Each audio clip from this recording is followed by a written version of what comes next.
குட்டீஸ், டே 15ஓட ஐ வரிசை வந்து நீங்கள் கண்டிப்பாக படிச்சிருப்பீங்கன்னு நான் நம்புகிறேன். அது கூட இருந்த ஓர் எழுத்து சொற்களும் ரீட் பண்ணி எழுதியிருக்கணும்னு சொன்னேன்.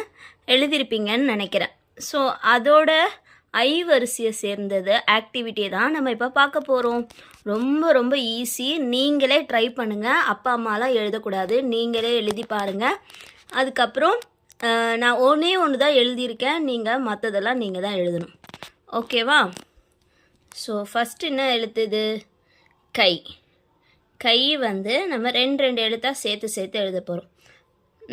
இப்போ வந்து நான் எப்படி எழுதியிருக்கேன்னா கு கை குகை. ஸோ கு கை குகை. பு கை புகை. வ கை வகை. ப கை பகை. ந கை நகை. அந்த மாதிரி நீங்கள் சேர்த்து எழுதி ப்ராக்டிஸ் பண்ணுங்கள். கண்டிப்பாக உங்களுக்கு ஐ வரிசை இதுதான் கைன்றது மனப்பாடம் ஆகிடும். அதே மாதிரி தான் இது. ஒன்று நான் சொல்கிறேன், மற்றதெல்லாம் நீங்களே தான் எழுதணும். ஆ சை ஆசை. த சை தசை. ப சை பசை. தி சை திசை. மீ சை மீசை. இ சை இசை. அ சை அசை. வ சை வசை. ஸோ இது எல்லாமே நீங்கள் சேர்த்து எழுதி வார்த்தைகளை கூட்டி படிக்கணும். அவ்வளோதான். ஈஸியாக இருக்கும். இது கண்டிப்பாக உங்களுக்கு பிடிக்கும். எழுதும் போதே உங்களுக்கு ஆசை ஆசை அப்படின்னு சொல்லி எழுதுவீங்க.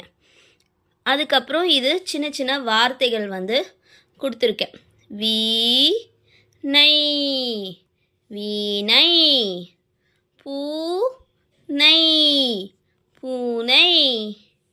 கீரை கீரை. வாழை வாழை. பாலை பாலை. மாலை மாலை. கரை கரை. பாறை பாறை. ஸோ இந்த மாதிரி சொற்கள்லாம் நீங்கள் வந்து படித்து பார்த்தீங்கன்னா உங்களுக்கு ரொம்ப ரொம்ப ஈஸியாக இருக்கும். அதுக்கு முன்னாடி ஐ வரிசையை நல்லா மனப்பாடம் பண்ணிக்கணும். முன்னாடி கொடுத்த கா, இக்கு ப்ளஸ் ஆ, கா, அந்த இக்கு ப்ளஸ் இ எல்லா வரிசையும் நல்லா மனப்பாடம் பண்ணிவிட்டு ஒவ்வொரு வாட்டியும் நான் கேப் விடுவேன் இல்லையா, ஒரு நாள் விடுறேன்னா அந்த நாளில் எல்லாத்தையும் ரிவைஸ் பண்ணிவிட்டு நீங்கள் படிச்சுட்டு இருந்தீங்கனாலே மற்ற நாள் நான் போடும்போது உங்களுக்கு ரொம்ப ரொம்ப ஈஸியாக இருக்கும். ட்ரை பண்ணி பாருங்கள். இந்த ஆக்டிவிட்டி ரொம்ப ஈஸியாக இருக்கும். உங்களுக்கு பிடிச்சிருக்கும்னு நினைக்கிறேன். இந்த வீடியோ உங்களுக்கு பிடிச்சிருந்தா ஒரு லைக் கொடுத்துக்குங்க. தேங்க்யூ ஃபார் வாட்சிங்.